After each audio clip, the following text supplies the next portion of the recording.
समाजी इज़्तिराब एक नफ्सियाती मसला है जिसमें इंसान को डर और खौफ महसूस होता है, बेचैनी महसूस होती है।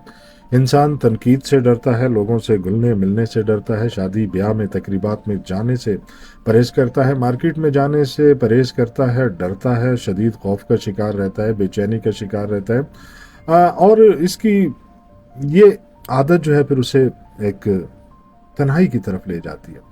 वो अपने लिए भी एक मसाइल का सबब बन रहा होता है और अपने ख़ानदान के लिए भी मसाइल का सबब बन रहा होता है। तो ये समाजी इज़्तिराब वाली कैफियत उम्र के किसी हिस्से में भी इंसान इसको फेस कर सकता है। कोई माजी का तल्ख तजर्बा उसकी इस हालत का ज़िम्मेदार हो सकता है। लोगों से मिलने वाले रवैये उसकी इस हालत के ज़िम्मेदार हो सकते हैं। बचपन की कोई शदीद माँ बाप की तरफ से मिलने वाली डांट डपट तनकीद और हमेशा कोसे जाना उसकी इस कैफियत की ज़िम्मेदार हो सकते हैं वो रवैये।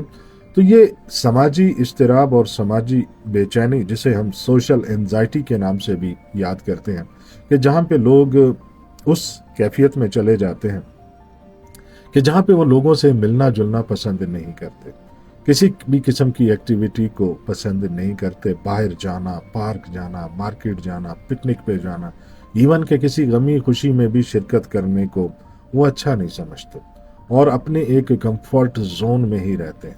आम मेल जोल भी उन्हें पसंद नहीं होता, इकट्ठे बैठ के खाना खाना उन्हें पसंद नहीं होता और घर के दीगर अफराद के साथ बैठना उन्हें पसंद नहीं होता।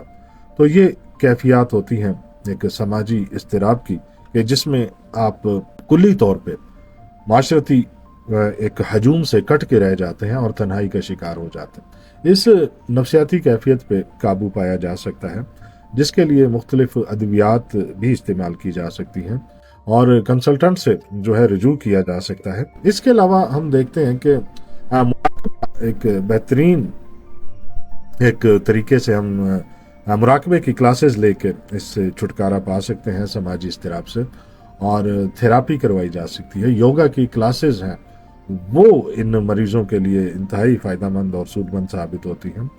तो एक हल्की फुल्की वर्जिश, आगाज करना, हिम्मत करना, अपने अंदर से एक आवाज़ बुलंद करना, ये ज़्यादा ज़रूरी होता है। ये बिल्कुल उसी तरह से है कि जिस तरह एक सिगरेट छोड़ना, नस्वार छोड़ना, किसी किस्म का कोई नशा छोड़ना इंसान के लिए मुश्किल हो जाता है ना, तो इसी तरह अपनी इस समाजी बेचैनी जो है, समाजी इज़्तिराब जो है, इससे निकलना भी इंसान के लिए थोड़ा सा मुश्किल ज़रूर होता है, लेकिन वो निकल जाता है। बज़ाहिर ये कोई नशा नहीं है, कोई बीमारी नहीं है, लेकिन ये एक तकलीफ देह है उनके लिए जो आपको किसी मकाम पे देखना चाहते हैं, जिनकी उम्मीदें आपसे वाबस्ता हैं और जिनकी उम्मीदों का महवर आप है, मरकज़ आप है, उनके लिए फिर ये आपका वजूद इंतहाई परेशानी और बेचैनी का मरकज़ बनता है। तो जल्द अज जल्द कोशिश करें कि समाजी बेचैनी से समाजी अपने आप को निकालें, लोगों के साथ मिलें, दोस्ती करें, अच्छे दोस्त बनाएं। सफ़र कर रहे हैं तो ट्रेन के अंदर जो मुसाफिर मिलते हैं उनसे घुलने मिलने की कोशिश करें। 25-26 घंटे का सफ़र बिल्कुल मुंह पे ताला लगा के ना बिताएं।